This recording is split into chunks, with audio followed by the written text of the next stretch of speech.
دا ورو سوال کړی دی چې کله یو سړی په باتروم کې قضای حاجت کوي یا غسل کوي نو دی خپل عورت ته پخپله چې ګوري دي که بس حرج یې او که نه جواب د دې مسلې اول خدا یاد کوي چې انسان چې خپل عورت ته ګوري د حاجت په وخت کې دی که هیڅ حرج نشته دا خو اتفاقي مسله ده لکه علاج استعمالی دوایی استعمالی دغه شان قضای حاجت په وخت کې صفایي کوي د غسل په وخت کې صفایي کوي د کوروالي په وخت کې او نظر ولګي نو دا هغه عذرونه دي چې دا مقبول دي هېڅ خبره نه ده او حدیث کې دا راځي یعنی امام بخاري به مسلم راوړی دی ام هاني وی بنت ابي طالب د ابو طالب لور ده د علي بن ابي طالب خور ده رضی الله عنها هغه وی کوم کال چې مکه فتح شوه زه په رسول صلی الله پسې ورغلم فوجدته یغتسل هغه غسل کو وفاطمه ابنته تستره او فاطمه د هغه لور چې وه هغې ورته صادر نیولی و دا صادر ورته ولې نیولی و کپړې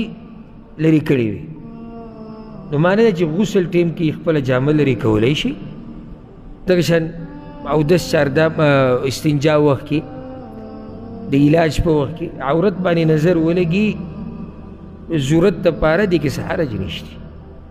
راشه دې مسلې له علماو دا ادب ذکر کړی دی بیا یعنی دا اوس د ادب خبره ده یعنی که بې ضرورت هم د چا په خپل عورت نظر ولګي ګناهګارېږي نه خو خبره د څه ده د ادب ده ادب دا دی ادب دا دی چې بې ضرورت خپل عورت ته مه ګوره او دا ادب د چا سره دی ته دا ادب د چا کې د الله ادب کې که نه خپل ځان ادب کې د الله ادب کې شریعت ګوره موږ ته وایي چې یعنی نظر اوچت ساتئ کارونه درانه کوئ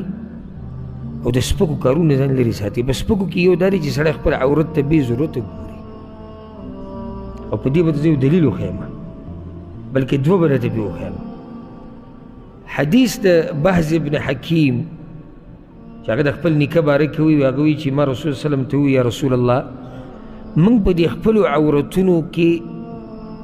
یعنی چاته یې خوی شو چاته یې نشو خوی څومره ښکاره کولی شي څومره نه سوال دی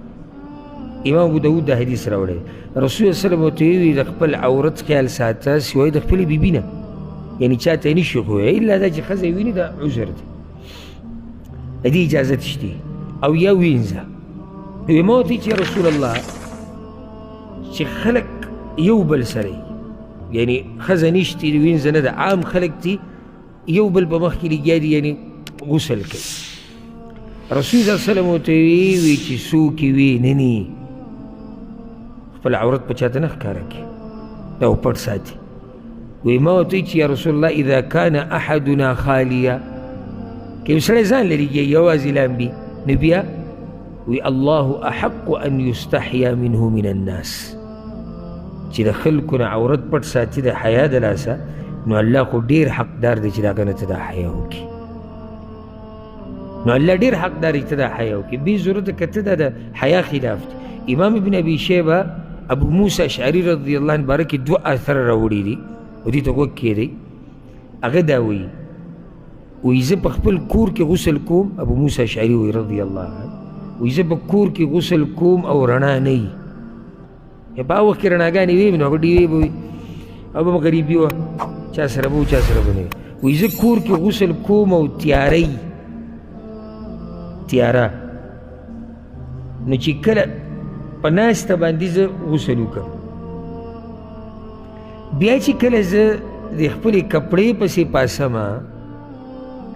نو د املا مې ټیټه کړي نیغو مې نه ولي حیاء من ربي د الله نه راله حیا راسي چې الله خو ما ته ګوري که او همدکه امام ابن ابي شیبه په دې مصنف کې دا اثر هم دی وایي د کم وخت نه چې ما اسلام قبول کړی دی ما په غسل کې خپله ملا نه ده نیغه کړې ملا زه ټیټه ساتم حیا راله راځي د الله نه نو خبره د حیا ده صحیح ده چې حرج پکې نشته